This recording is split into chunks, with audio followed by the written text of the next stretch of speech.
Irmãos, vamos abrir a Bíblia, 1 João 1, 9. Coloque sua mão sobre o texto que nós vamos ler, coloque sua mão sobre esse versículo que vamos ler e peça ao Espírito Santo que nesse momento fale ao seu coração, tá bom?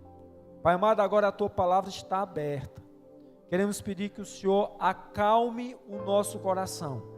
Queremos pedir que o Senhor nos ajude a concentrarmos a nossa atenção na tua mensagem. E que a tua mensagem venha falar no fundo do nosso coração. Fica conosco, nos ajuda a sentir a tua presença. Tudo isso nós pedimos e agradecemos no nome maravilhoso de Jesus. Amém. Amém. O texto que nós vamos ler agora diz o seguinte, João, capítulo 1, versículo 9, ele diz: se confessarmos os nossos pecados, Ele é fiel e justo para nos perdoar os pecados e nos purificar de toda a injustiça. Deus, Ele sempre nos acompanha, Ele sempre nos alcança onde nós estivermos. Ninguém vai tão longe da presença de Deus que Deus não possa trazer esta pessoa de volta. Eu quero conversar com vocês hoje sobre a história de um rei. Esse rei que você está vendo aí, Manassés. Vamos conversar um pouquinho sobre quem foi Manassés. Manassés é uma figura que muitas pessoas deixam passar despercebido na Bíblia, mas a história de Manassés é uma história muito forte.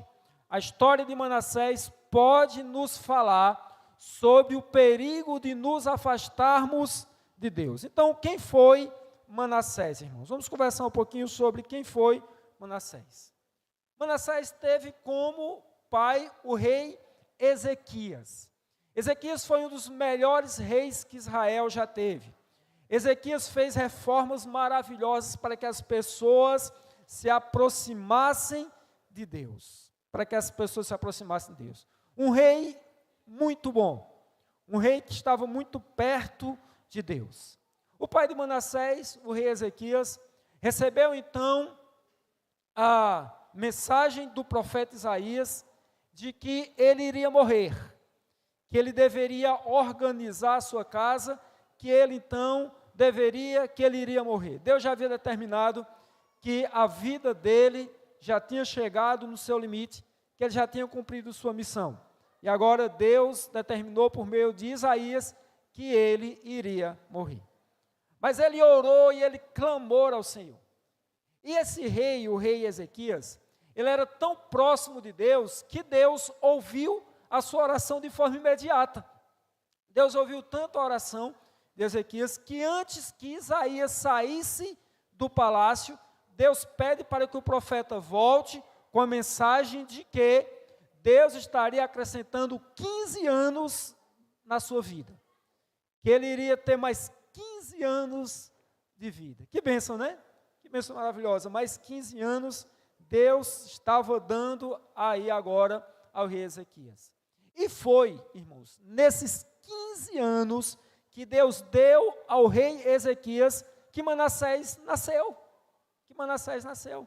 Manassés, irmão, só nasceu porque Deus acrescentou à vida do seu pai mais 15 anos. Mais 15 anos. E Manassés foi um fruto direto da graça e da misericórdia de Deus. O nascimento de Manassés, a vinda dele ao mundo, foi um ato de graça de Deus em conceder mais anos de vida ao seu pai. Qualquer pessoa teria um coração muito grato a Deus. Qualquer pessoa reconheceria que Deus foi muito bondoso com ele. Mas quando a gente estuda a história de Manassés, nós podemos ver que não foi exatamente assim. Que não foi exatamente assim.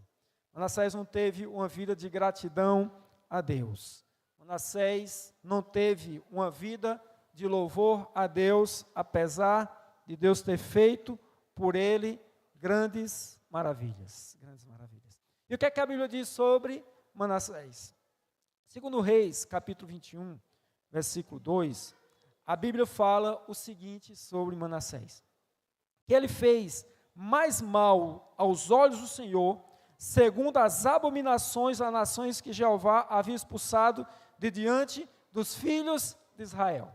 Manassés tinha tudo, irmão. Manassés tinha um pai espiritual, Manassés tinha uma família rica, Manassés já nasceu para ser rei, ele tinha tudo, mas por alguma razão, a Bíblia não nos diz exatamente, Manassés resolveu se afastar de Deus, Manassés resolveu não seguir o Deus de seus pais, ele começou agora a se afastar de Deus. E qual foi a vida de Manassés? Qual foi a vida, irmão, daquele rei que se afastou de Deus? E como é que nós ficamos no momento em que nós damos as costas ao Senhor? Segundo Reis, capítulo 21, versículo 11, começa agora a narrar como foi a vida de Manassés sem Deus.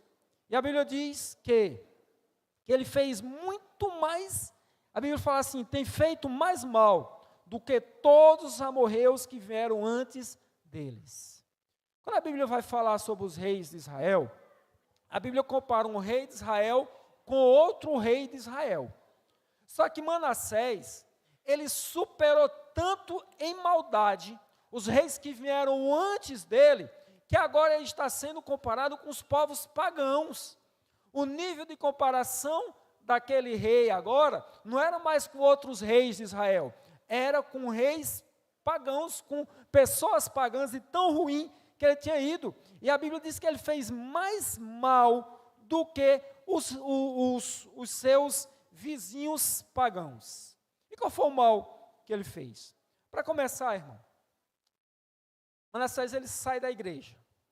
Sabe aquele jovem que é criado na igreja e por alguma razão ele abandona a igreja, ele não quer mais saber de Deus? Aquele jovem que vai ali com seus 14, 15 anos e por algum motivo ele deixa a Deus. Manassés se afastou a Deus. E a Bíblia diz que Manassés fez uma imagem de escultura, como havia feito Acabe, rei de Israel. Como havia feito Acabe, rei de Israel, e adorou todo o exército do céu e rendeu culto a essas coisas. Abandonou a Deus. Virou então um idólatra. Manassés virou então agora um idólatra. E ele começa a fazer guerra contra Deus. Ele começa agora uma guerra pessoal contra Deus. Ele não apenas abandonou a Deus. Ele viu agora Deus como um inimigo. Que ele multiplicou a maldade aos olhos do Senhor para provocá-lo a ira. Era a intenção de Manassés provocar a ira em Deus. Ele queria, irmão, lutar contra Deus. Ele queria manifestar para todo mundo que ele era superior a Deus. Manassés, ele sabia da existência de Deus. Ele conhecia e ele tinha noção que Deus existe. Ele não duvidava de Deus. Em nenhum momento ele duvidou que Deus existia. Em nenhum momento ele duvidou que Deus agiu através do seu pai. E ele agora, numa luta pessoal, começa agora a bater com Deus. A bater com Deus. E a Bíblia continua dizendo que ele pôs uma imagem de escultura do poste ídolo que tinha feito na casa que o Senhor dissera a Davi e Salomão, seu filho, nesta casa em Jerusalém que escolhi, de todas as tribos de Israel, porei o meu nome para sempre. Me deixa só explicar para vocês aqui uma coisa. Todos os reis de Israel, por piores que tenham sido, eles fechavam o templo, deixavam o templo fechado, e agora construir ou outros templos, ou altares nos lugares altos, e ali eles adoravam. Mas não foi isso que Manassés fez. Manassés, ele colocou o ídolo dentro do templo. Ele foi o único rei que fez isso. Ninguém ousou ir tão longe de colocar um ídolo dentro do templo que Salomão havia construído para adoração, irmão, exclusiva a Deus. E Manassés fez. Manassés agora, por estar distante de Deus, ele começa agora a provocar a Deus, mas não apenas isso. A Bíblia continua contando a história desse rei, dizendo que ele derramou muitíssimo sangue inocente, até encher Jerusalém de um extremo ao outro. Ele vira agora um assassino. Um assassino. Ele agora, irmão, se transforma em um matador. A Bíblia diz que ele encheu a cidade de Jerusalém de sangue. E para você ter uma ideia, a Bíblia diz que ele queimou seu filho em sacrifício. Ele queimou o filho dele em sacrifício. E sabe, irmãos, deixa eu abrir um parênteses aqui para vocês. Quando nós estamos distantes de Deus, nós perdemos a noção dos nossos atos, até onde os nossos atos podem levar. E alguém, irmão, que destrói a sua vida, ele não destrói simplesmente a vida dele, ele começa a destruir a vida das pessoas que estão ao seu redor. Com certeza você conhece alguém viciado em algum vício, ou droga, ou bebida, ou jogo, que ele destrói a sua família. Ele leva a sua família junto de si. Ele acaba com sua família. Então o pecado, o mal, ele não afeta apenas ao pecador. O pecado, o mal, ele afeta as pessoas que estão por perto. As pessoas que estão perto também sofrem pela vida pecaminosa de alguém que decidiu viver sem Deus, longe de Deus, longe de Deus. Aquele homem foi tão mal, que foi ele o responsável pela morte de Isaías. Deixa eu contar para você aqui a história. Isaías, lembra? Lembra que foi Isaías que deu a mensagem para o seu pai Ezequias, de que ele viveria mais 15 anos, de que Deus estaria dando para ele esse tempo de vida, e dentro desse tempo de vida foi quando Manassés nasceu. Manassés mata Isaías. Manassés mata, então, o profeta que tinha dado a mensagem de graça para o seu pai, responsável pelo seu nascimento. Isaías estava fugindo do exército de Manassés, quando então Isaías, e aí conta a história dos hebreus, conta que Isaías se escondeu numa árvore oca.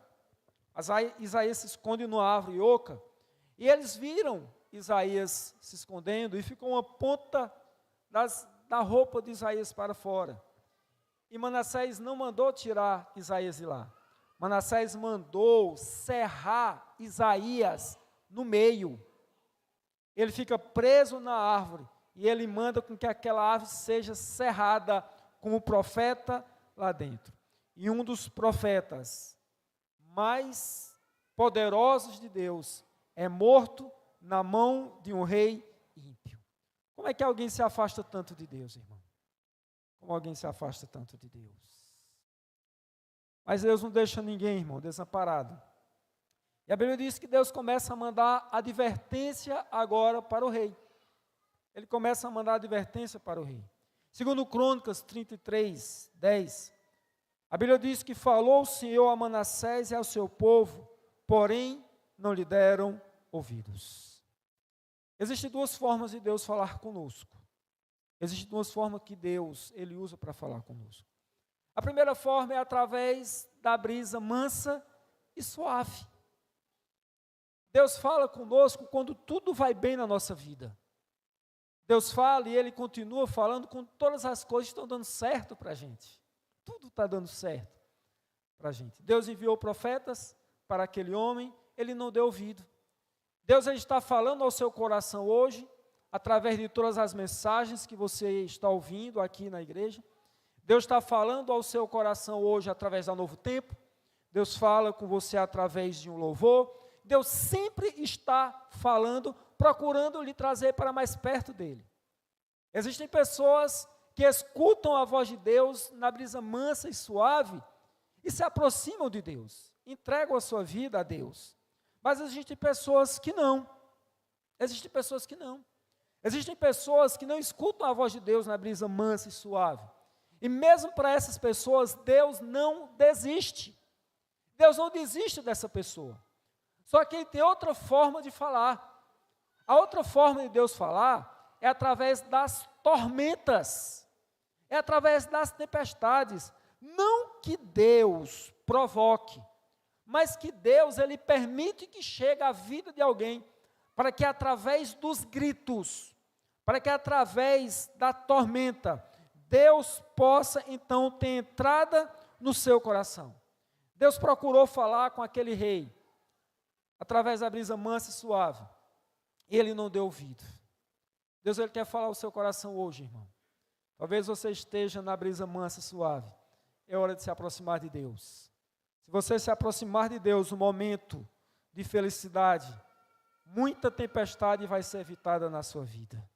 E a Bíblia diz que o Senhor agora, como não conseguiu falar através da brisa mansa e suave para Manassés, segundo Reis, capítulo 3, 33, 11, a Bíblia diz que o Senhor trouxe sobre eles os príncipes do exército do rei da Síria, os quais prenderam Manassés com gancho, amarraram-no com cadeias e o levaram para a Babilônia. Deus agora manda Manassés para o exílio. Muitas vezes Deus tem que nos mandar para o exílio, viu, irmão? Muitas vezes Deus tem que dar uma chacoalhada na nossa vida para que a gente entenda o quão ruim, o quão mal é a nossa vida. O quão distante nós estamos ficando de Deus. Deus tem que chacoalhar mesmo, irmãos. Uma vez Geu me falou uma coisa que eu achei muito interessante. Ela disse, meu bem, ainda bem que quando a gente come demais, a gente engorda. Porque se a gente não engordasse, a gente ia morrer de tanto comer. É verdade ou não é? As evidências, irmãos. Muitas vezes Deus deixa com que as evidências do nosso mal fiquem à mostra, que a gente colhe os frutos do nosso mal, para que a gente possa cair em nós, para que a gente possa entender o quão perigoso e quão ruim está a nossa vida. E a Bíblia diz que Manassés caiu do trono para a masmorra, irmão. E este é o caminho da degradação que segue todos os que rejeitam a mensagem de graça de Deus. Aquele homem ele é levado então para a masmorra, ele é levado para o sofrimento, ele não sabia o que era sofrimento. A vida dele foi uma vida de luxo. Quando ele estava perto de Deus, quando ele tinha a influência do seu pai, ele tinha tudo. Só que ele decidiu que aquele tudo não era o suficiente, ele vira as costas para Deus. E para que Deus então traga ele de volta, Deus manda ele para a masmorra, irmão. E aquele homem vai para a masmorra. E sabe o que me chama a atenção? Lá dentro da masmorra, segundo Reis, diz algo bem interessante. Diz o seguinte, que ele, angustiado, suplicou deveras ao Senhor seu Deus, e muito se humilhou perante o Deus de seus pais. Sabe, irmãos, eu fico muito feliz por eu não ser Deus, viu? Louvado seja Ele por eu não ser Ele. Irmão, eu fico olhando a vida de pessoas, e eu fico pensando o seguinte, que essa pessoa foi tão ruim, que ele fez tanto mal, que ele andou tão distante de Deus, que não tem mais como ele voltar. Era impossível voltar. Quando eu vejo a vida de Manassés, eu fico pensando que Manassés, ele nunca iria querer se voltar para Deus. E mesmo que ele em algum momento quisesse se voltar para Deus, Deus não iria mais aceitar. Aquele homem foi muito mal. Aquele homem matou muitas outras pessoas. Aquele homem matou seu filhinho. Aquele homem matou o profeta de Deus. Aquele homem desviou a nação inteira do Senhor. E agora, como ele está sofrendo, ele se volta para Deus? Ele vai buscar a Deus? Eu fico pensando, se fosse eu no lugar de Deus, o que é que eu faria? O que é que eu faria?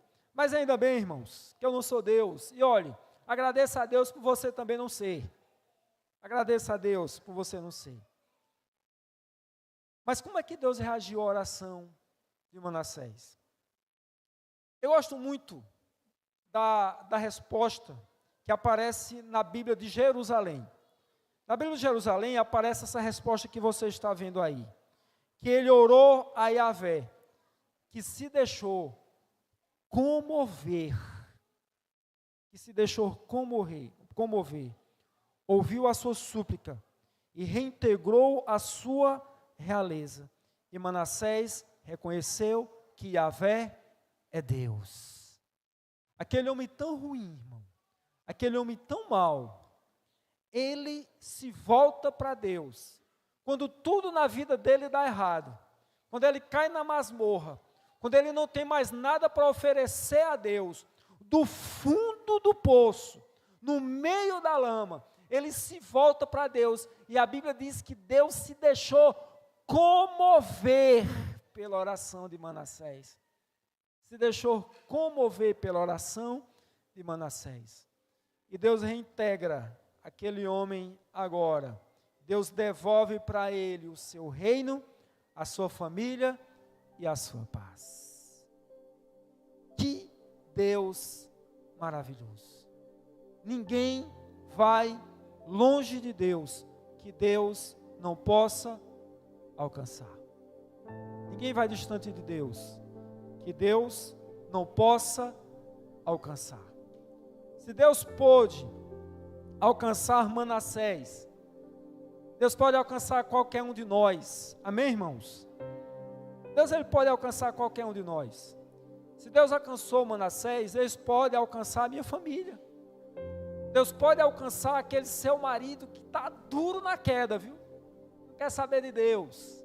Ele pode alcançar o seu filho que está nas drogas. Ele pode alcançar a pior pessoa que você conheça. E sobretudo, irmão, ele pode nos alcançar quando nós estamos distante dele. Com certeza, você já viu o quadro da Santa Ceia. Alguém aqui já viu o quadro da Santa Ceia? Deixa eu ver as mãos aqui. Já viu? Quando Leonardo da Vinci foi pintar este quadro, ele levou muitos anos, desde o início até a conclusão. Porque para cada apóstolo, para cada pessoa que estava, ele queria pintar o rosto de uma pessoa real. Então ele procurava nas pessoas características que ele enxergava no apóstolo ou na pessoa de Jesus. Ele procurava.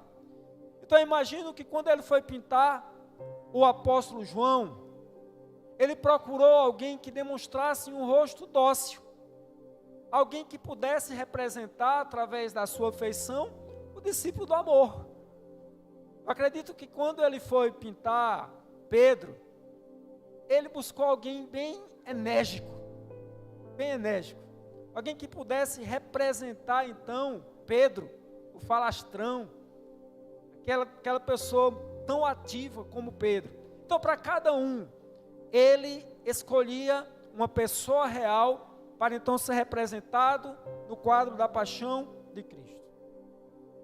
E agora ele tinha que pintar o rosto de Jesus. Quem é que ele poderia encontrar para pintar, para ser o modelo do rosto de Jesus? Essa pessoa, ela deveria ter na sua face muita amabilidade, muito amor. Essa pessoa deveria ser alguém que qualquer um outro pudesse olhar e ver nessa pessoa traços que ela imagina que Jesus teria. Alguém com um sorriso leve e bonito, alguém que tivesse na sua feição a paz, tem que ser alguém.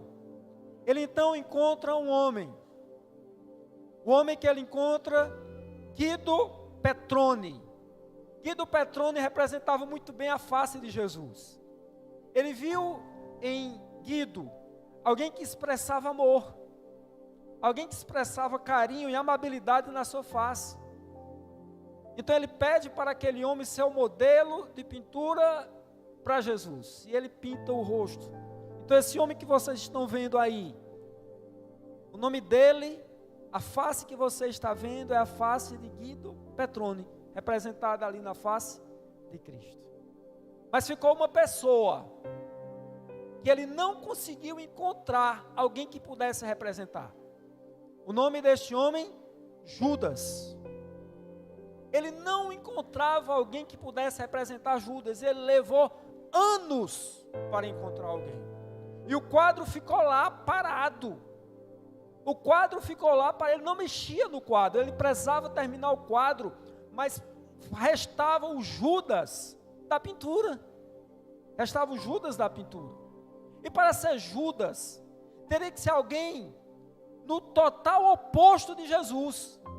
Alguém que uma criança, quando olhasse, sentisse medo.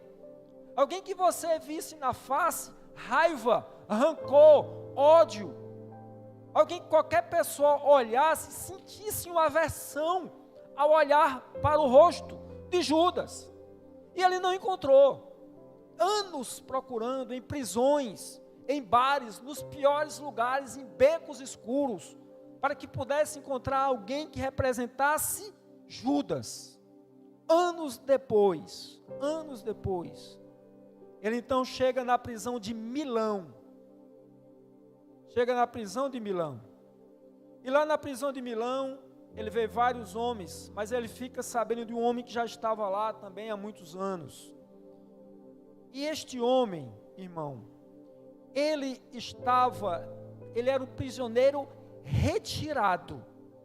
Ele não era um prisioneiro que ficava junto com os demais, não, ele ficava à parte. De tão perigoso que era este homem.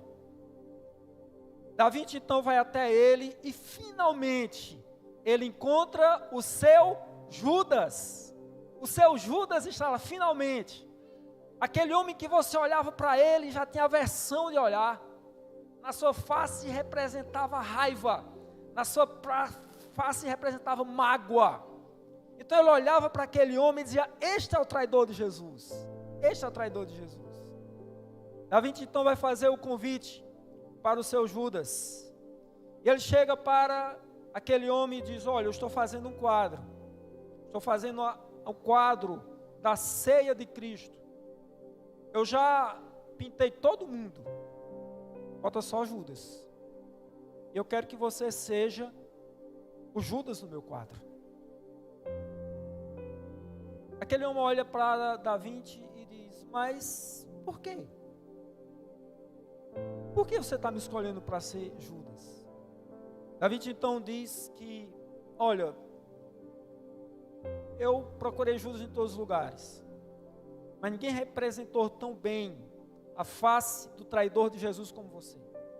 Eu sinto muito em lhe dizer, mas a sua face, ela expressa raiva, rancor, angústia. A sua face expressa ódio. Você é uma pessoa que as pessoas temem. As pessoas têm medo de estar perto de você. Então, por causa disso, eu quero lhe pedir que você seja o meu Judas. Aquele homem começa a chorar. Aquele homem começa a chorar e olhando diante das palavras duras e verdadeiras de Davi. Aquele homem começa a chorar e diz: Senhor, antes de você me pintar, me deixa me apresentar para você. O meu nome é Guido Petroni. Guido Petroni. Esse homem que você vê como Jesus, o nome dele? Guido Petroni. Esse homem que você vê como Judas, o nome dele? Guido Petroni. A mesma pessoa. É a mesma pessoa. Você está vendo o rosto da mesma pessoa. No momento da sua vida, Guido estava tão próximo de Jesus que era confundido com ele. As pessoas olhavam um pintor que reconhecia faces, que pintava, olhou para eles: este é o Jesus que eu procuro. Mas afastado de Deus, o mesmo homem transformou-se em um Judas.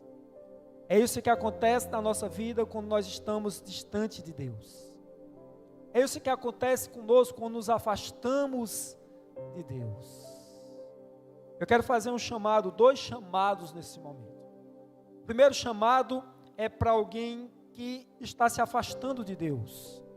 Talvez nós tenhamos pessoas aqui que estão se afastando de Deus e sabem no seu coração que está se afastando de Deus. O outro chamado é para você trazer para Deus aquele que está se afastando dele. Você tem pessoas que você conhece, ou que já foram adventistas, ou que já sentaram nos nossos bancos e se afastaram de Deus, ou que também nunca se entregaram a Deus e nunca quiseram se entregar a Deus. Alguém que você olha para a vida e diz, olha, eu não tenho muita fé que essa pessoa possa se entregar a Cristo, não. Mas para que você entenda que ninguém foi longe demais para entregar a vida a Jesus, a Bíblia nos apresenta a história de Manassés. Alguém que foi tão distante que qualquer um de nós o condenaria, mas que Deus o trouxe de volta.